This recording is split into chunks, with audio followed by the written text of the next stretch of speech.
Growing up as a Muslim and having been educated in Islam since I was young presents its own sets of challenges. But let's set that aside for now and jump to when I was questioning why do I believe what I believe. And when I got my answers, I went on to think on the flip side. Why do other people think what they believe are true? For example, to the atheists, how can you believe that you're born into this world without you have been interfering with the creation of this earth and this universe? As far as you know, and as far as I know, everybody knows that you have no power in creating the universe. You have had no contribution to the creation of the mountains, of how the tree works, of how the rain works. You had nothing to contribute to the laws of the universe. Anyhow, one day you were born and you're now alive. So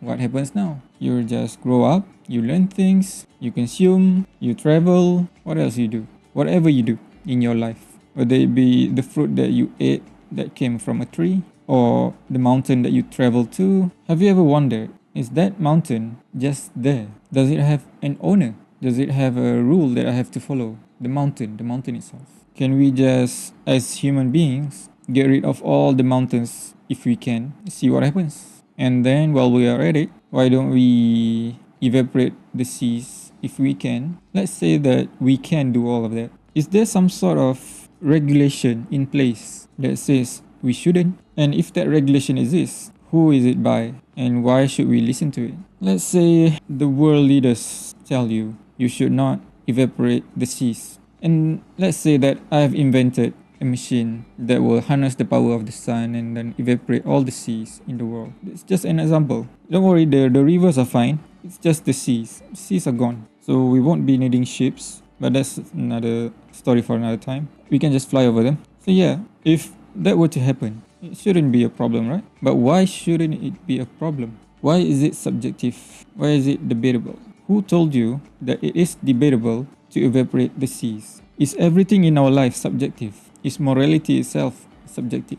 What kind of selfish, self-serving prick you are if you think that things just happens, no one owns anything, we just came about, we just breathe air, we eat food from this world, we sleep, we go to work, improve ourselves, make families. Miraculously, we can make families. Yes, it's a miracle. You were non-existent at one point, and then you exist. And then you have the natural ability to bring life to this plane of existence. How come that standard, that rule exists in this world? The reproductive organs, the reproduction system, and some babies get born prematurely, some couldn't get born, some die after birth, some people get to live until they're 100 years old.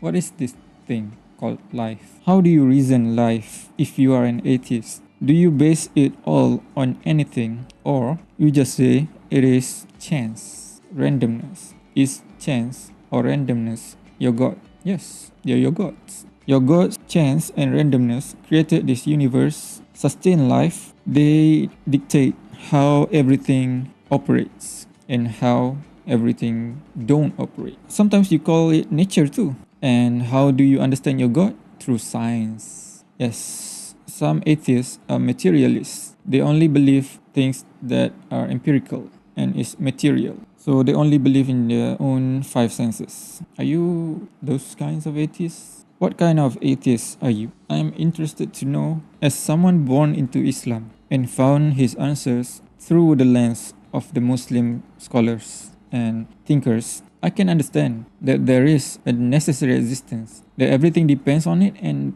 it depends upon nothing. It is one necessary existence, there's no two, there's no three, only one eternal necessary existence, and there is nothing like this necessary existence. Now I understand that point, and when a Muslim thinker relates that to chapter 112 of the Quran, I understand it. But now that I've got out of my phase of asking and got into my phase of getting answers and not just asking just to ask questions, I want to know your thought process. Why do you think that it is rational, completely rational For you to have been born, you didn't know that your great great great great great great great grandmother exists, but you believe that she existed, right? You haven't seen her birth certificate, you haven't seen any scientific evidence for her existence, but you know that she existed. Have you ever been to New Zealand, for example? Or have you ever been to Malaysia?